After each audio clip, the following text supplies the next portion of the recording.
Welcome to the Fighting on Film podcast, the podcast all about classic and obscure war movies, from the Normandy landings to the days of chivalry and swords. If it's been captured on film, we're going to try and cover it. I'm Robbie of RM Military History. I'm Matthew Moss of Historical Firearms and the Armourer's Bench.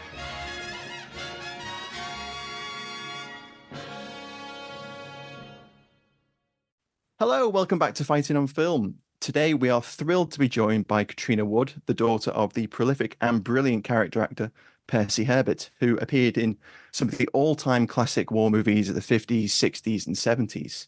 With over 90 film and TV credits to his name, he became one of Britain's most recognisable supporting actors.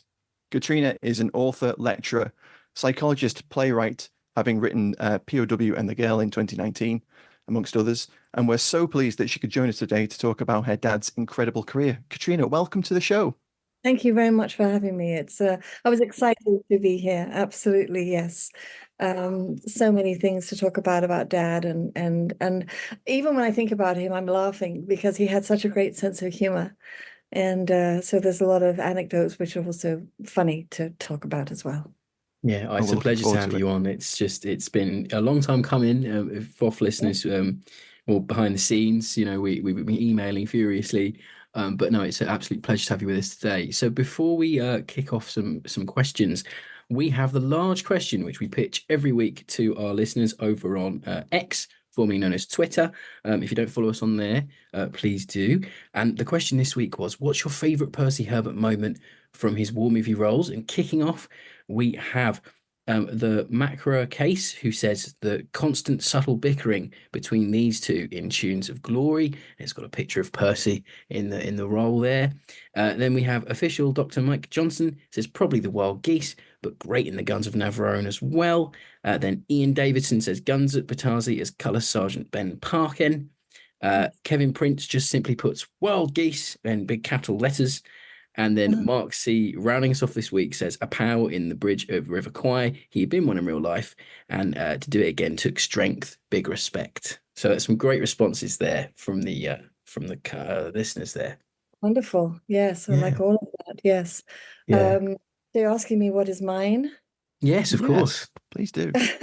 Well, as you're saying that, a couple of things came to mind.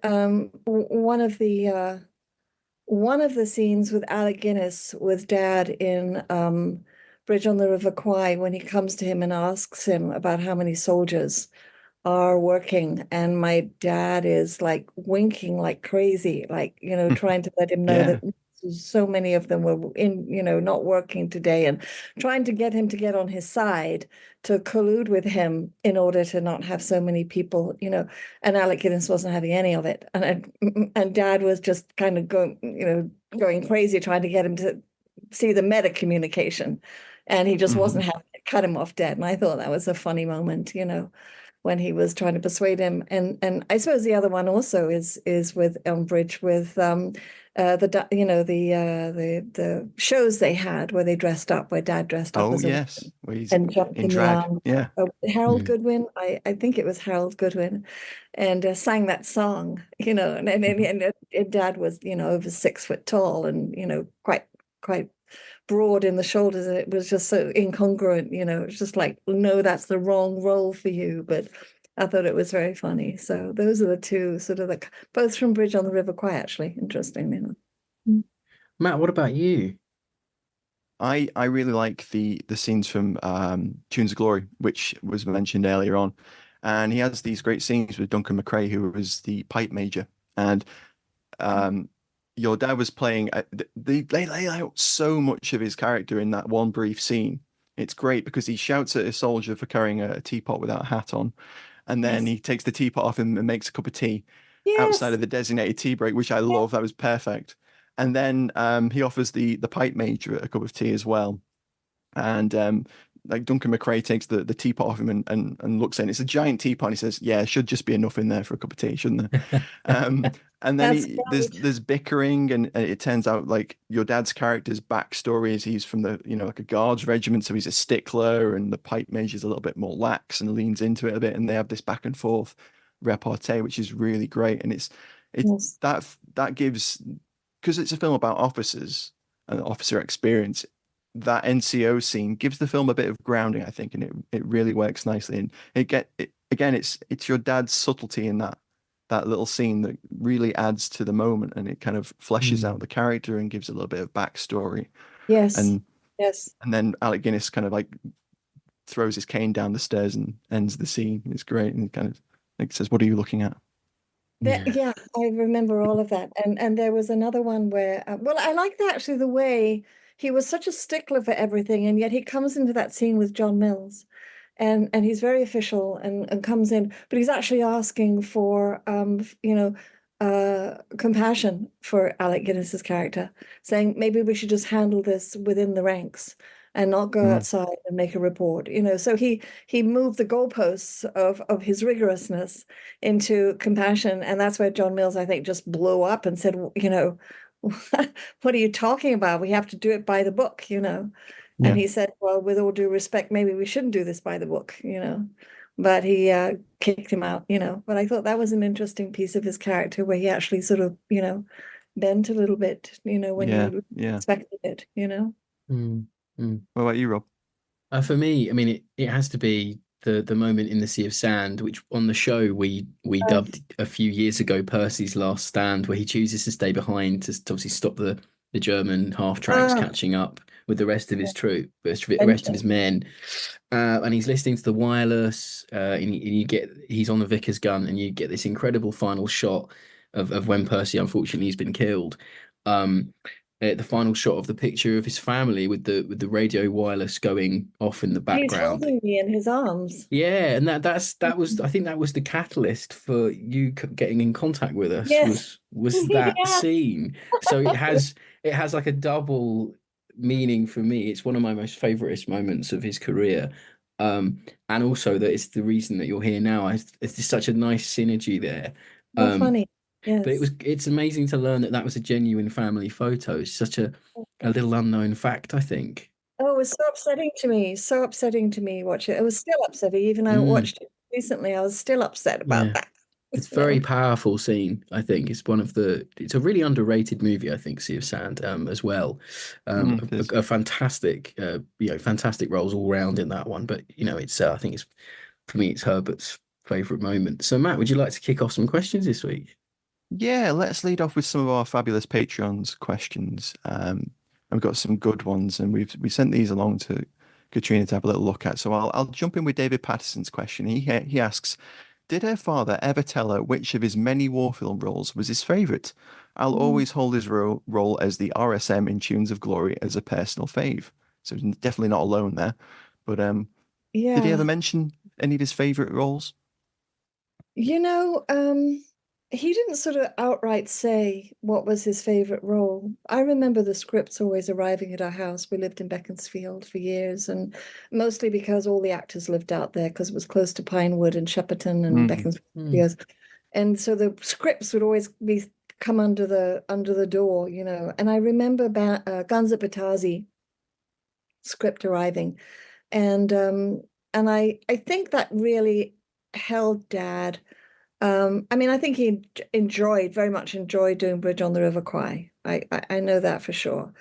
And I'll tell you more about that in a minute. But I think because Guns at Batasi was such a good role for him, where he really had a solid character. And I remember reading online a couple of people saying he should have been nominated for a supporting actor for that role because he really got his teeth into that role. And I sort of gave him a chance to really show his acting skills rather than being stereotyped in a certain way. You saw some of the nuances of his emotions in that character. So I think that was probably one of his favorite because of the breadth that he got, to put his teeth into. So that would be the one that I would say.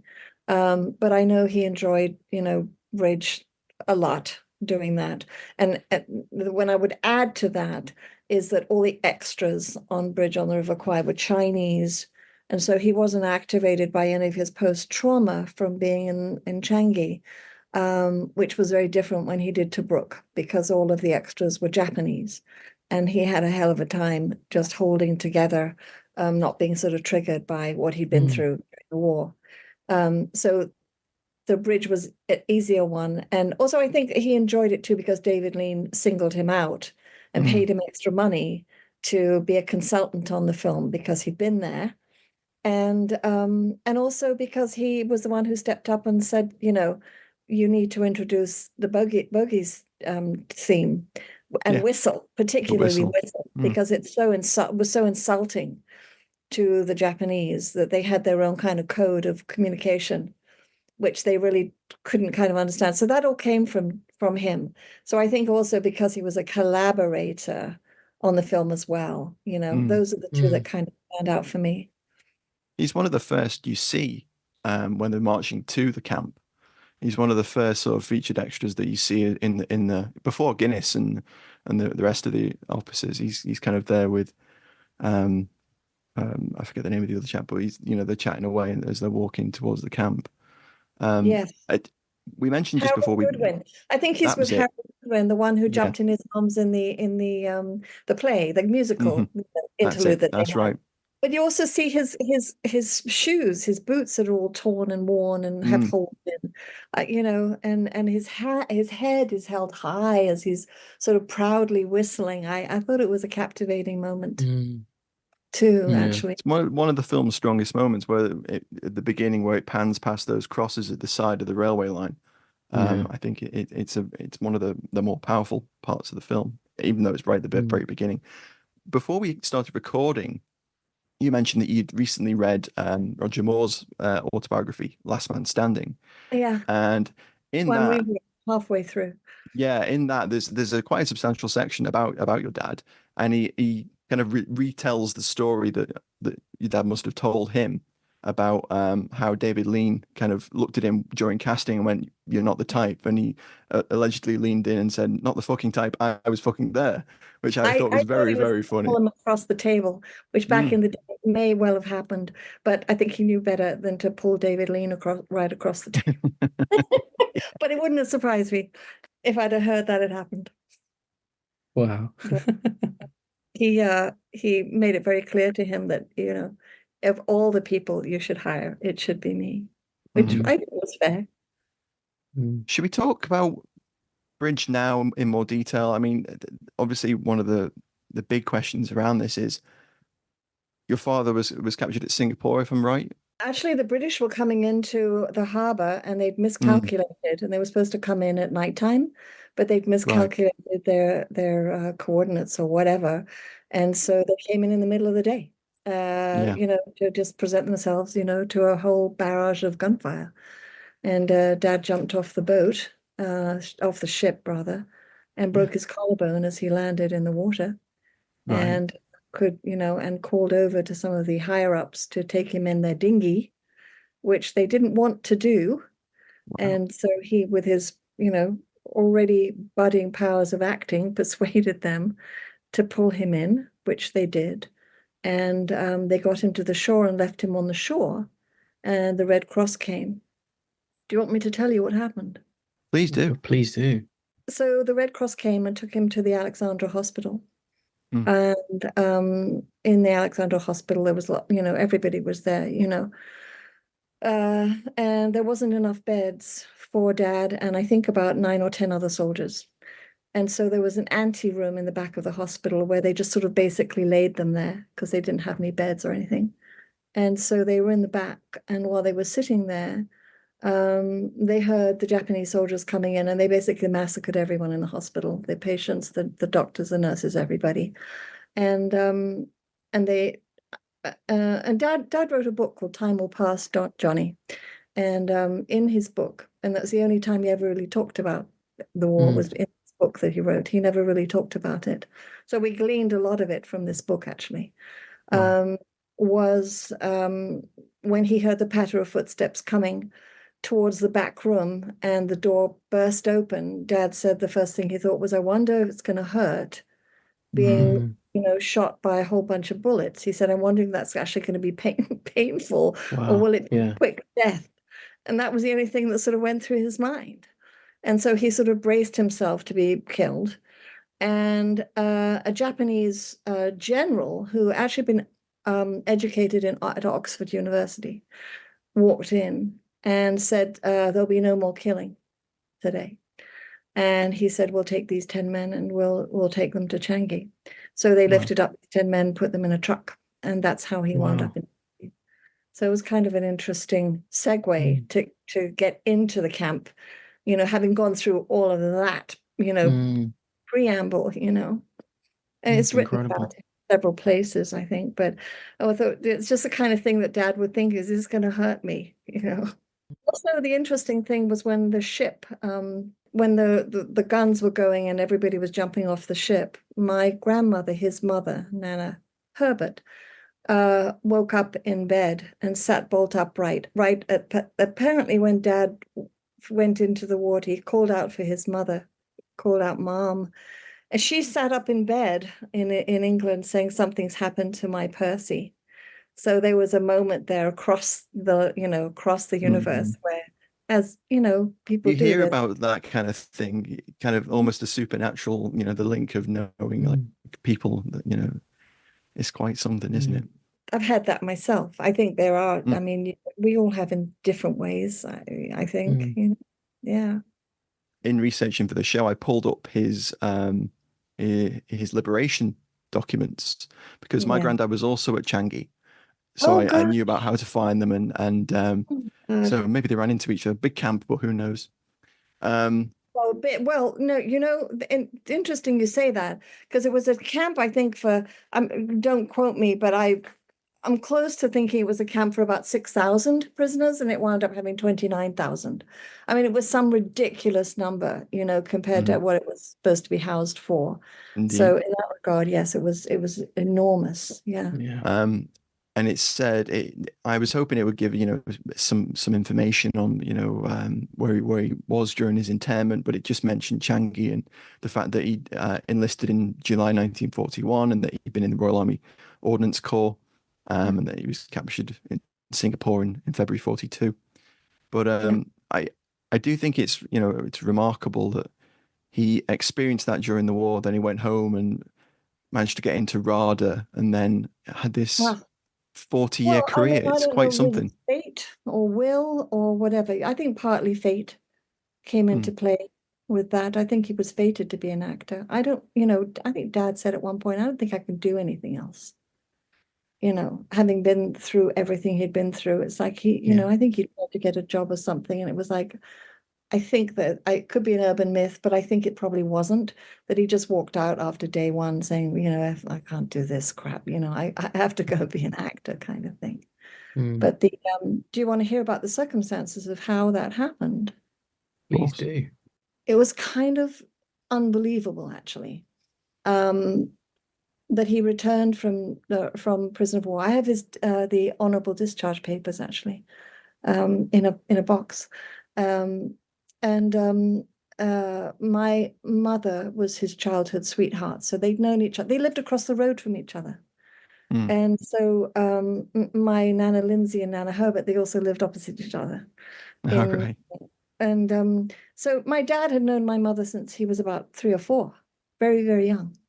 And then they started dating when I think he was about, 17 and 15, something like that. They started to actually become sweethearts. And then he went off to war. And so there were a lot of letters from Mum to Dad, back then, which never got to him. Not for a long time, as is often the case, especially if you're a POW. The idea was that they were engaged before he went to war. And then when he came back, well, no, they'd actually received a telegram saying missing, presumed dead. So he assumed that he had died. So my mother thought that he had died, and she actually got engaged to an American GI who was stationed in London.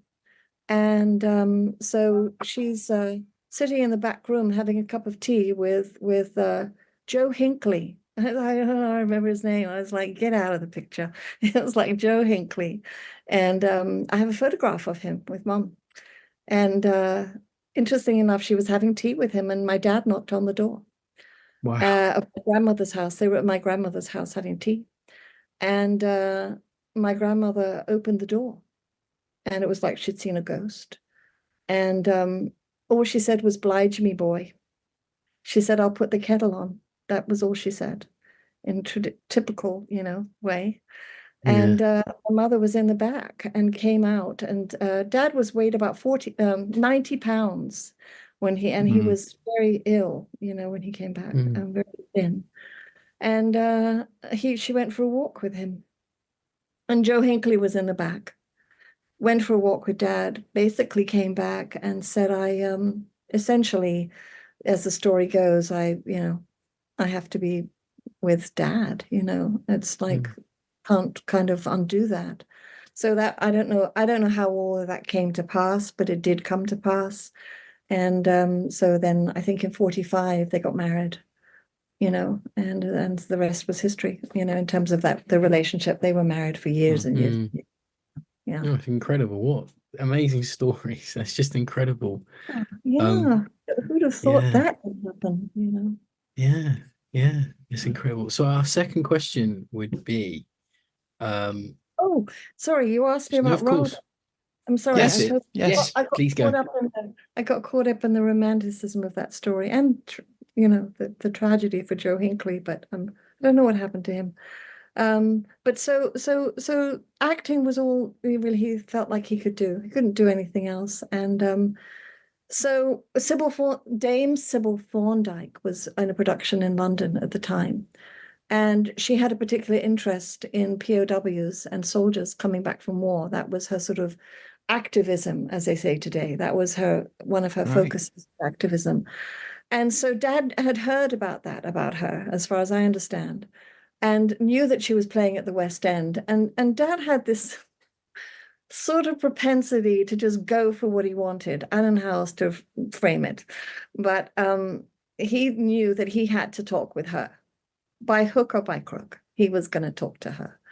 So he went backstage after her show, and just basically went to the dressing room, knocked on the door, and she said, who are you? And he said, well, I'm a POW. I'm just come back from Changi, and I want to act, And she said, well, we'll have to do something about that, won't we? And she was his biggest advocate, and more power to her.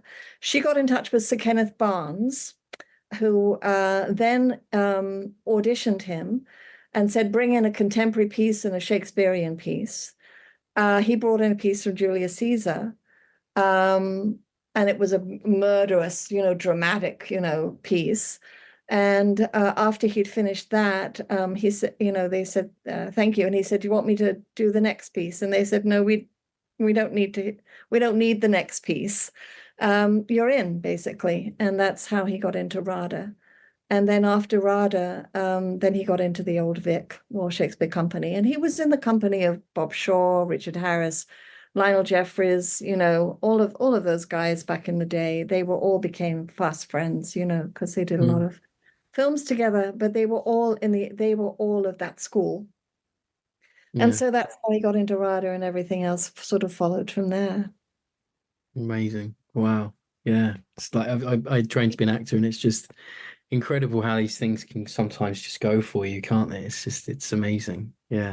I think if it's supposed to be, it sort of flows. I think way. Although I have to tell you one little anecdote. When he was in a play at the Old Vic with Richard Harris, and they had the opening lines of the play. I don't know the name of the play, but they had the opening lines. And Richard Harris has the opening line, and Dad has to respond to it. Got on the stage, Richard Harris forgot his opening line.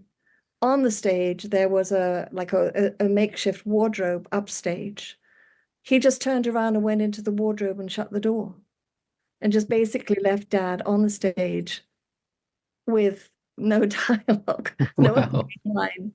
So he said the opening line and answered it like it was supposed to be Richard Harris's line. He just said it and answered it.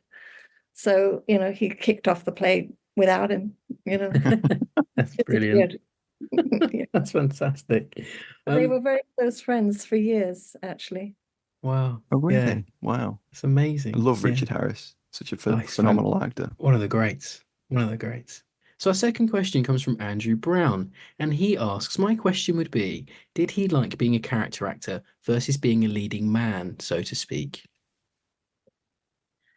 I saw that. I'm not sure. He got so much work being a character actor. I thought about that question actually, because in Last Man Standing, Roger Moore was talking about Gregory Peck and how his career started to wane as a leading man until he got The Omen. And it was had to sort of maintain a certain stature in order to keep him at work. And I think Dad had such character as a person rather than maybe the constraints of a leading man. I think that, and such a range, that I think he was probably more comfortable having the range and not being sort of pigeonholed. Because I don't think after everything Dad had been through, you couldn't sort of tell him what to do. And so, and in a positive way, he was too expansive. So in that sense, I think he was probably more comfortable having that range, doing all those accents. But there is another little piece about that, which is a sort of a little unknown, I think, which is that they wanted him to change his nose. Really? And I'm not sure, because he was a boxer at the Repton Boxing Club when he was a kid. It was a bit of a, what's the word? Juvenile delinquent, I think, back in the day, Right. And so he took up boxing and he was pretty good at it. And but I think his nose might have been broken. I'm not sure. I have to ask my sister about that. But either way, he had a bit of a nose that was not straight, like it wasn't a straight nose. When I was looking up stuff about him, it said the brooding character with a certain type of nose, and I'm like, wow, I didn't know that people focused on his nose. But the producers or directors said, if you want to do more leading men, I think change your nose. And I think after what he'd been through in Changi, because, we got a check from the Japanese government, well, my mother did, and it said in the memo for beatings and tortures, and we got £40,000 sent by the Japanese government for compensation for what he'd been through. I think after he'd been through so much physical abuse, I don't think he wanted anyone to touch his nose. I certainly didn't want it, because they said, well, it'll have to be broken and reset. And I think after all of that, he would have said, I think you just take me for who I am, and it happened, it worked out well for him. But I suspect he might have had a connection. Okay. Yeah, he's the thing is though with him though, he's such a distinctive face. Once you've seen him in something, you always pick him out again. I think that's one of me and Matt at least, I think that's one of his most redeeming features is he's almost like a Stephen Graham now. Once you've seen him in something, you know who that is, and you always know, oh well, this whoever Percy's playing, it's going to be great. He might not have the many lines, he might not have as many scenes as you'd like him to have, but the ones he does have are always gold. You always know you're getting something fantastic, and I think that's the charm of him as an actor. In those character roles, I think he brings so much to these movies. Yes, no, it is true. He has had Dad a memorable face. It is true, and he gave his all to his characters. Whatever they were, he gave his all, definitely. Hello, I'm Al Murray, and you're listening to Fighting on Film, the world's #1 war film podcast. Hello there, sorry to interrupt. I wanted to let you know that you can now join our supporting cast over on Patreon. As thanks for your support, you'll be able to help us pick films, submit questions for guests, have first pick on brand new and exclusive merch, and much more. Thank you for your support. Now back to the show.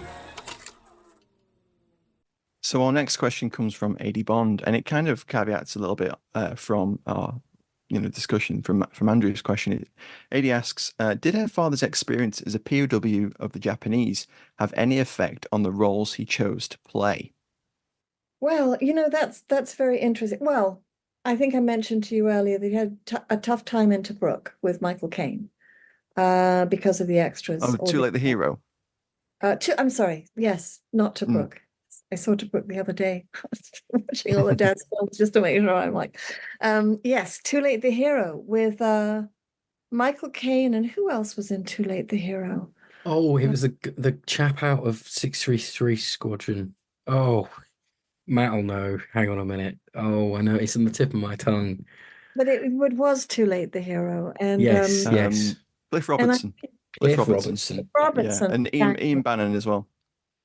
Ian And Bannon. Harry Andrews, of course. Harry Andrews is, of course, in there. Yeah. You see, they all sort of wound up in these movies one way or another. Several of the characters, several of the actors all collected, like you said. So in that sense, I think he was very triggered by what he'd been through in Changi. It was difficult for him to just sort of hold it together. And it was also, as you know, from the film, it was set in the jungle. It was very oppressive. I felt like that film was pretty oppressive. And then, and then at the end, with obviously the scene when it was Michael Caine gives him a cigarette and says, you'll be all right, you'll be all right, and he's going to get his throat cut. And, he basically goes off and leaves him. And within, a few minutes, you hear him screaming, and he's dead. So I think that might have been a challenge for him, He interesting, just a little anecdote. As I said, I don't think he had any issues with bridge on the River Kwai for all the reasons I said, plus the extras. I think probably the hardest one was Too Late the Hero. That's interesting because he was also in Yesterday's Enemy as well, which is another kind of Far Eastern film, and he has a great death scene in that where he's shouting film. down a radio. Yeah, shouting down a radio. Can you hear me? Can you hear me? And the Japanese kind of like shoot up the hut he's in. Well, it's amazing. It's a very good film, and he has some good scenes in that one. Yesterday's Enemy. Yesterday's Enemy with Stanley Baker and Gordon Jackson, who was in The Gordon Professionals. Jackson's in there. Yeah. Yeah. And when was it made? 1959. Oh gosh, 1950. Okay, right. Right as it was all sort of taking off, all of it. He did 4 or 5 films a year. Very prolific. Exactly. Was it? Yeah. I mean, if you look through, constantly traveling as a result of that. We didn't stay at school. Wherever he went, we went. I mean, it was just like he wouldn't do a film unless the whole family was with him. So we were like on the tour bus kind of thing, but on the plane. Really? Going everywhere. So our schoolwork was sent to us from England. Oh, wow. Which we didn't do. What was that like? That's quite a rare thing. Yeah. He needed us. He needed my mom. He needed his family. I think if we hadn't have gone, I think it would have been a lot harder for him because he did have post-traumatic stress disorder, syndrome, whatever. So that the family unit was very, very important for him, just for stability. And he always had us, and he always had a crossword puzzle.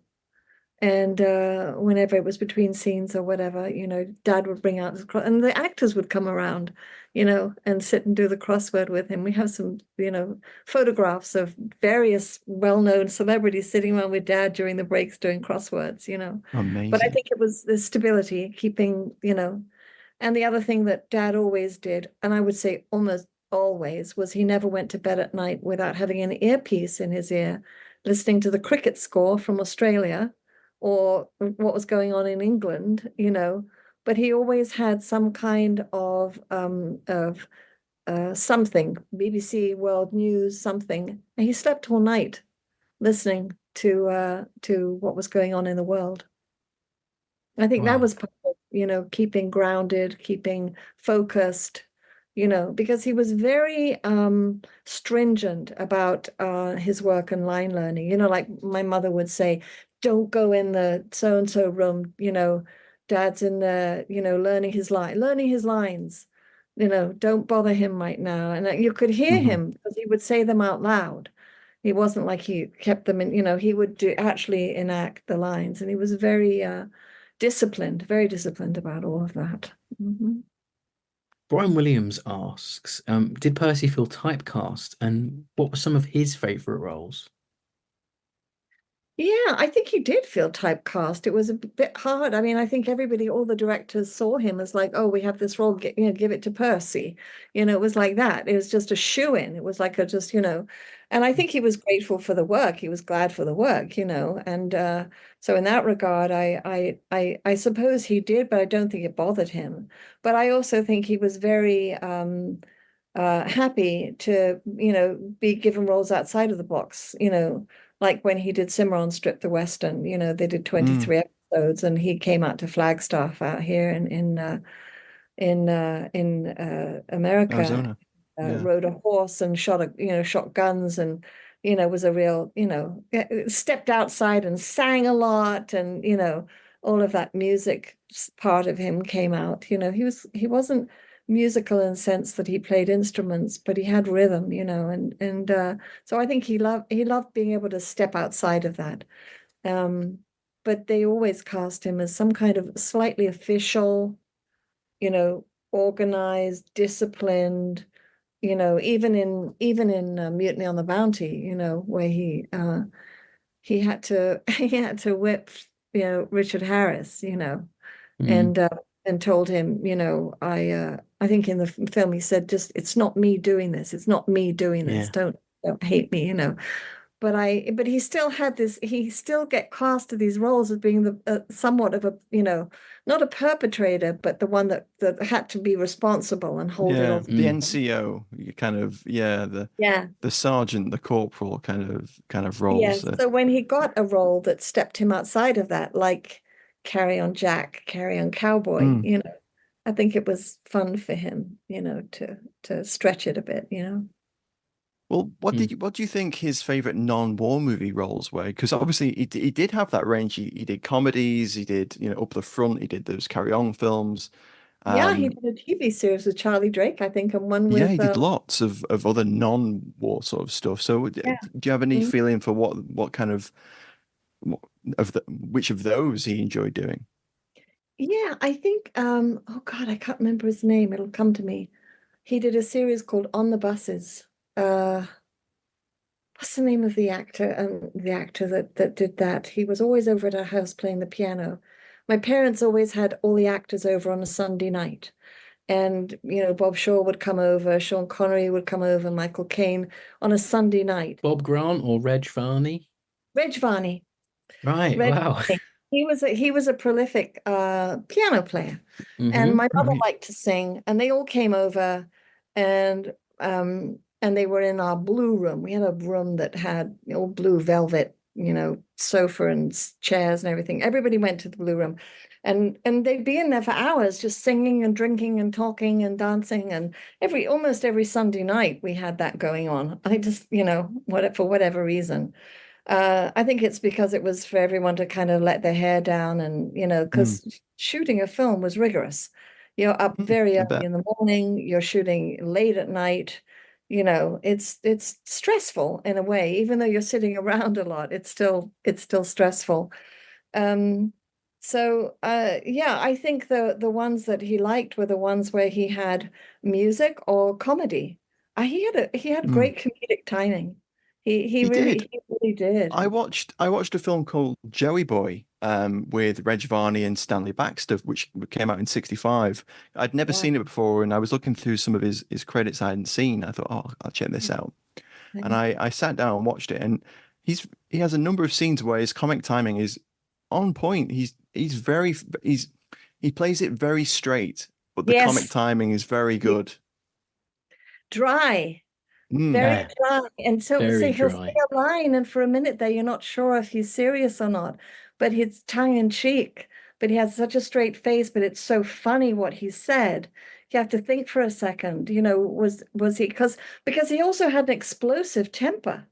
So you didn't quite know whether it was serious or whether he was going to go off in that regard, because he had that inherent in his in the characters that he played, where he'd just go off, But when it was humorous, I thought it was, I agree. I think the timing was. There was a scene in it where I think it's Stanley Baxter's character Joey gets held up by a German, gets a gun put on him, and he says, tries to take him prisoner.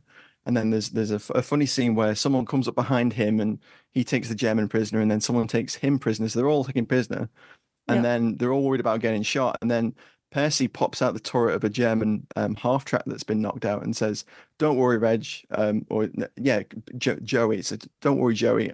If he shoots you, I'll shoot them all." And he's kind of like pops his head out, and it's just the timing of it is very good. And I hadn't seen it before, and I was quite struck by his comic timing, because Yes. they're all playing London spivs, and they kind of like that. The film begins where they're trying to avoid getting drafted, and the police do a raid, and their medical exemption cards turn out to all be fraudulent, and they all get sent off to the army. So it's like there's a big section where they're training, and then they end up in Italy. So it's this random film that we'd never seen before, and it turns out it's one of the rare British Army films set in Italy. So, Yeah. so it was very, very interesting when I watched it last night. Yeah, I remember the script of Joey Boy arriving at the house. I'd forgotten about that one. I remember it arriving, but I never saw it, so I didn't know that's what it was about. And it was a comedy. You can find it online. It's a comedy. Yeah. Oh, that's so funny. Quite a good cast. Yeah. So would you obviously you were sorry, so obviously you were involved in the making of being with your dad. Were you invited? Did you attend any premieres of his or anything like that? No. Well, I was quite young. Sure. And Gordon Jackson was our kind of keynote babysitter, whenever. Wow. Really? Wow. Yeah, come over and watch us while parents went out and did stuff. I know they went to the Oscars because I didn't go, but Mum and Dad went to the Oscars because Bridge was, won, I think, 7 awards, So I remember pictures of them being at that. I think it only lost one out of the 7 nominations it had that year. Really? Yeah. Not surprised, really. No. I mean, it's a phenomenally well done film, I didn't realize that the bridge was the model. The train going over the bridge at the end was a model. I didn't know that because it looked very so good. real. It's a very good model, isn't it? Yes. No expense spared. No. Oh, no, true enough. So no, but our house was odd. I mean, in the sense that, as I said to you, like Lionel Jeffries lived around the corner from us, and Bob Shaw, we had donkeys. I don't know why we had donkeys. Dad decided we should buy donkeys. So we had donkeys and we kept them in Bob Shaw's field, in Amazing. And so, Amazing. And Bob Shaw also, just as an aside, which is not about Dad, but he was very competitive. I think that probably people know that. And I was a very good tennis player when I was very young. So Dad would always drive me over there because Bob Shaw wanted to beat me at tennis. I was like 10 or 11. He said, "Come over, I'm going to beat you." And I'm like, "Okay." I don't remember. Your dad would have been in a Hilling career with Robert Shaw. Yeah. So that would have been Harry Andrews, Stanley Baker, Bob Shaw, Victor Marden. Oh, that's a hell of a cast. That's right. He stayed Harry at Landis. Harry Landis, yes. So Bob, interestingly, lived in Coleshill. And all those guys, including Dad, were great golfers. They all played golf together at the Beaconsfield Golf Club. And also cricket. Dad loved cricket. And in fact, Dad was buried, God love him, in his cricket clothes. Wow. Oh. I know. And that was in Broadstairs in Kent. And actually, when Dad died, it was very moving because I'd never seen this before, but the whole town walked Dad in his coffin, through the high street and down by the sea where they lived. They lived right on a cliff top right by the ocean, but by the sea channel, English Channel. But it took hours because they walked like at a slow pace, and everyone was tipping their hat, down the road all the way, to the church. I remember that so moving, after he had died. Just everybody in the town knew who he was, and so it was what a send off. Wow. It was, yes, and when we all walked in the church, Bogey's March, the whistling was playing, so lovely. that was that was a lovely send-off in that regard. But back to your question about did we attend premieres? We didn't. I think part of it was because, and I'm going to tell you another. I'll tell you one more in a minute. Because they were always at our house. We had a lot of parties, I suppose, and we spent quite a bit of time at Richard Harris's house, which was called Tower House. He bought it from Jimmy Page back in the day, and he had 3 sons. And so we would go over there because Dad and Richard Harris were very close friends, especially from Vietnam Bounty. They'd had a terrible fight, and Richard Harris had tried to roll the barrels over Dad. We got into some kind of fracas. And so he tried to, roll them over. And so Dad, I think the story goes, he just went and punched him straight in the face and said, you better knock that off. And after that, they became firm friends. And so they hung out a lot. So we would go down to their house when he was married to Elizabeth Harris and play, it was a winding staircase all the way up to the top of the tower, which is where I think Jimmy Page did some of his music. But so a lot of people were at our house back and forth, with these parties and everything. I don't remember all of them, but and Dad was not a drinker. Interesting enough, all those guys were drinkers. Peter O'Toole, Richard Harris, they were all heavy drinkers. Dad didn't couldn't drink actually. He was like a lightweight. He smoked a pipe, and occasionally he would roll your own Holborn cigarettes. Yeah. And, back in the day when I was trying to be hip when I was 17 or 18, he'd roll one for me, and my sister. And but he wasn't a smoker or a drinker. He had a pretty kind of sober life. Interesting. His family was everything to him, I would say. Other than just having people, socializing and being around, and other than that, he really just wanted to stay at home and be with his family if he wasn't working. Essentially, yeah. Just sounds like a lovely person. Hearing all this, it just sounds like one of the. He was he was a range because this PTSD wasn't easy to handle. Of course, in the sense that you really didn't know the complexity of, and that's why I became basically led into the world of psychology, and I wanted to understand trauma more, which is where I kind of specialize. Looking back, there's so many conversations I wish I had with him when I was younger, which I could have today. I just didn't kind of understand what was going on. But he didn't have the extremes that like Harris had, in terms of the extreme reactions to doing crazy things like, with alcohol, which will induce, we didn't have that in that regard. But there were certain things you couldn't say, and you couldn't talk about the war. You couldn't, which is why he would quietly go into a back room and I didn't realize that he was writing this book, Time Will Pass, Johnny. But now, my sister and I are trying to get it published because it really does give some insight into all that happened, what it was like for him. So it was an important thing. That's amazing. I was going to ask about that because obviously before you mentioned it earlier, I was going to ask because in Roger Moore's book, which we mentioned earlier, he talks about showing Roger Moore pages from his book that he must have been writing at the time. Yeah. And I was wondering, did it ever get written fully, and published? So was it ever published, or was it just something that he sort of kept hold of and it's been in the family kind of thing? It's been in the family. It's actually been sort of vanity published as a hard copy book.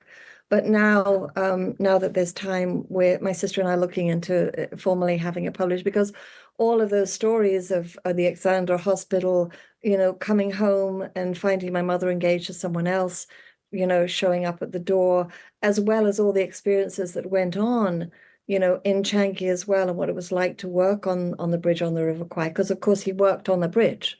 That was that was his daily task, So, when you're doing that and you're weighing 90 pounds and half of the people that you're living with, in the POW camp are just dying, it's sheer will. I sheer will, and knowing in his mind that he was going to get back to my mother and he was going to get back to his life in London. And that I really think that was very important to keep him going, in that regard. Paul asks, did your father have a mischievous side? He did a couple of carry-on roles. It'd be quite a privilege to have your father.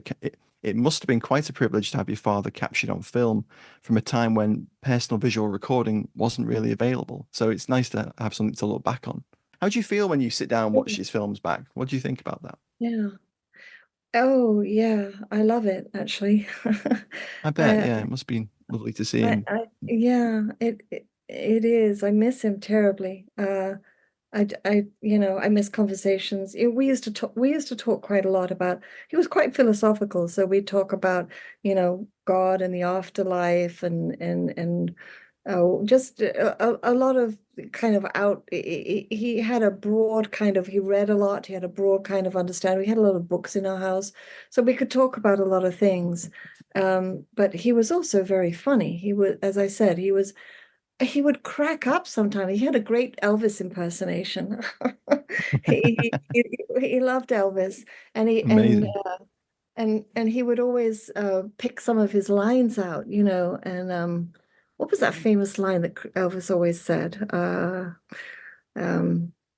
oh, I can't remember. It'll come to me. But he was very good about that. Very good in impersonating certain people. Was he mischievous? Yeah. I mean, I think he was He in a has the way. look sometimes. Yeah, Get the feel. definitely, definitely. I mean, it's a little difficult to kind of explain how that kind of manifested, um, because sometimes he would disappear in the house and then pop out of nowhere. Like I'd be going around the house and then suddenly he'd come out of a door where I didn't think he was, and then laugh, like he'd pop out like and I think part of that had to do with the surprises that he was experiencing in Changi. Like he was always on his toes. You always felt like, he never knew what was going to happen on a daily basis. But in terms of sort of joking around with us, he was a great dad in the sense of he always played with us. He wasn't the father who would say, "Well, go out now and play." He'd say, "Do you want to play this game or do you want to play that game?" And we had this game. He would always say to me, "Do you want all the change in my pocket? Do you want to go and buy some sweets?" He said, "Take all the change in my pocket." And he'd just put his hand in his pocket and give me a whole bunch of coins. And then we'd had a game where he would collect coins in a jar. And we played this game where he hid them all somewhere in the house. And the game was to go and find the treasure. So he'd say, "Oh, I put the treasure somewhere, we're going to play find the treasure game kind of thing." And my sister and I would just run around everywhere because whoever found the treasure kept the coins. So Right. it was quite competitive between me and my sister. But usually we had this thing called a buffet, which was like an ottoman, and usually put them under there. Um, but sometimes, he would do something that you weren't expecting, or he'd put something there that you weren't expecting. Not scary or anything, but he would switch it up. So in that regard, I would say that he was very funny and quite mischievous in his own way. Yeah, yeah. That's really good. Good question. So our last Patreon question comes from Arturo Madeira, and he asks, as a member of a pipe band in Los Angeles, Tunes of Glory was required viewing. Growing up, I discovered your dad in non-combat roles like this one and Mysterious Island. Ah. Did he enjoy playing these types of roles over the intense combat movies? He seemed to get killed a lot. Thanks. He is. He He has is. some great death scenes, that's true. True. And every one, somehow or other. In fact, just The watching Sean Bean of his day, almost. I was about to say that. Yeah. oh really? Yeah. Oh, Sean Bean gets killed a lot in everything. yeah. Well, and he seems to get shot the same way in a way all the time. He gets shot or, like just barraged, with an assault rifle or something, or his Mm. throat. Yeah, that's pretty upsetting. What was the actual question? So the actual question before we got to that more gruesome part of it was, did he enjoy playing these non-intense combat roles? Sort of, Yeah. it kind of Yeah, comes off I of what we were do. talking about earlier, but a nice mention of Mysterious Island there, I thought. Great. I love that film. Love that film. In fact, one of the actors in that film went on to be in West Side Story, the movie, the original West Side Story. Michael Callan, was in Mysterious Island. I think Dad liked, you see, now I'm thinking about it a little bit more. He had all these very official kind of military roles, but every time he broke out of them, it was sort of extreme. Because I think the Confederate that he played in Mysterious Island was a pretty extreme character, quite Mm. emotional and very expressive. Same with Cimarron Strip, where he was singing and dancing and playing it, hamming it up. I think he really liked to do that because he could break free from the Yeah. constraints that all these producers and directors had sort of pigeonholed him in. So his ability to crack that open, I think was great for him. And on that note, interestingly enough, what I had heard, and I'm trying to find a way to get these archives, was on Mutiny on the Bounty.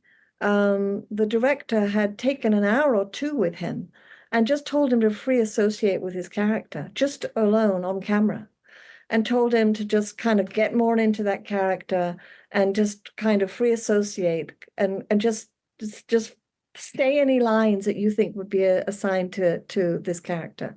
And they taped him for about 2 hours, wanting to include some more of him. And Marlon Brando put the cap on it and said no, because I think once he really got into exploring that character, I think aspects of him came out that he hadn't been connected with, and aspects of performing, were came out in an unexpected way. And I think the directors knew he was capable of that, but Brando didn't want to get upstage, so it didn't go in, so. But I think to that question, I think he really enjoyed being able to, kick the door open and be more, who he wanted to challenge his abilities, I think. I think the BBC did a documentary on him, which we have. I have a copy of it called That Face is Familiar. Okay. And in that documentary, I think he talks a little bit about Changi, not a lot, but more about his general career. Yeah. I'll have to search that out. Sounds great. Yeah, I haven't seen that either. Yeah. And in Carry On Cowboy, is it Carry On Cowboy? I think it is, yes. Carry On Cowboy. Yeah, he had shot again in a saloon, doesn't he, by the woman. I can't remember her name, but she shoots him. Everybody shoots him. I mean, one of the few he doesn't get sort of shot in is Guns at Batasi, and that's one of Rob's and I's other favorite. I love that favorites movie. of his. You like Fantastic. His performance. He's Yeah, so absolutely. Good. Yeah, because obviously Attenborough's chewing the scenery in that, and he's great performance. But all the supporting cast in that are all phenomenal. And I rewatched it again this week, and I was just like, I just want more. I just want more of Percy Herbert's character. It's a real actor's film. It's a real. It's a performance piece. It's not. The fact it's a war movie is irrelevant. It's the performances of that which is so powerful. That film. Oh, yes. When what's the name of the woman who's Flora? Oh, yes. Is it Flora Robson? I think Is it Flora Robson who's in it? And she goes up to Attenborough and she says, you should be more humane, and you should have more humanity and understanding these gentlemen who are. And he goes, I'm going to shoot you if you don't do what I tell you. It's like. Okay, all right. That's enough about talking about compassion, shall we? He's all like Miss Barker Wise. If you make sure I don't blow or something, it gives her that whole spiel. Well, Percy has a great little scene in there where he's on guard duty, and I think he hears the young corporal getting familiar with Mia Farrow. Yes. And he there's a little sequence where he goes, "You crafty bat," and it kind of like leads off into basket weaver, and it's just like it's another one of those very funny deliveries. It's a great little moment. Interestingly enough, after that film, I think we were here, and I think it was 60. I think he was doing The Bounty, and we drove up to Frank Sinatra's house. Dad had bought himself a Cadillac. We were just, driving along the boulevard. He said, let's go and see Mia Farrow. And so we drove up to Frank Sinatra's house because she was, I think, married to him at the time. And he, pressed the buzzer and said, is Mia there? And it was all high security and everything. And I heard her voice going, oh, Percy, yes, come in, and put the button. And we drive up, to her house. And she's in there getting a costume for a new film that she's, being part of. I remember going in there and seeing a young budding, Mia Farrow at the time. I mean, she must have been about 20 or something. But just very young Guns at Batasi, yeah. Yes, that's right. I guess that's where he met her, I suppose. It's amazing. So funny, our last... funny old life. Funny old life.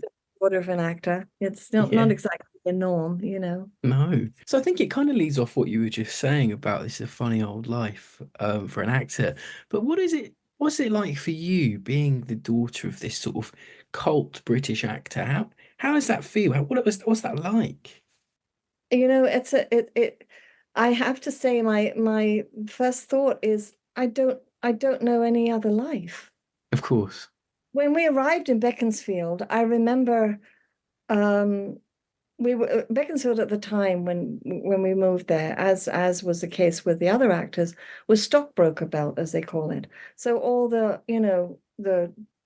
suits lived out there, and then all the actors came, and it was a real kind of a bit discombobulating for them, because all the creatives were arriving because all the studios were there, but they didn't welcome you weren't welcomed, because they didn't, they thought acting, vaudeville, you're just, you're on the fringe of life kind of thing, until they had to sort of integrate and understand that we're just the outliers.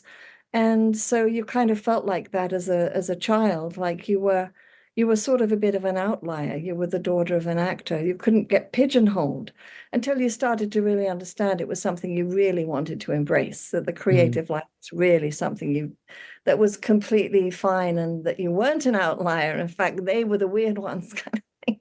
It's like, but I think in the early days, you especially not having a home. We had a home base. Our house was in Beaconsfield, but we were always traveling. So, we're up. Oh, I remember going into the bedroom one morning, and Mum was saying, Dad just got cast in Mutiny on the Bounty. We're leaving in 2 days.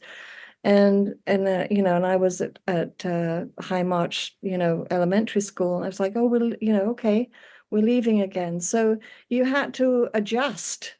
And there were times when you had to leave your friends, and you knew you didn't know if it was going to be. I mean, the Bounty took 9 months to make.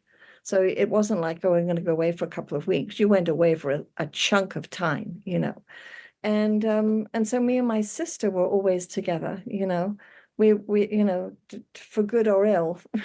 It's like we were kind of always together. And we're still very close now. I mean, we talk a lot regularly. She lives in Canterbury, in England, and I'm here in LA. So we meet up once a year. And but I think it was a challenge, but I'm actually kind of proud of it too. I'm proud of it because I have a lot of respect for actors. I feel like it's not, it's not an easy job. Anyone who's worth their salt, has to be very well trained, very well disciplined, and it's a real craft. And a good actor is not easy to come by, a good actor. And I think my father was a good actor. I think his good acting wasn't acknowledged as much as it probably could have been. But I think that he was pigeonholed in those roles, I think. And also, I think my dad died too young in many ways, because he died of complications from what had happened to him in Changi. But he certainly gave it a good shot. And I don't know, just became second nature, just used to it. And so, when I got to left school, I worked for London Weekend Television. I went into the industry as a sound engineer and worked for LWT for quite a while. And then I moved out to CBS, and they gave me a job at CBS Television City. So it's the world I know. It's the world, moving into psychology also is another part of it, So I don't know any other life in that regard.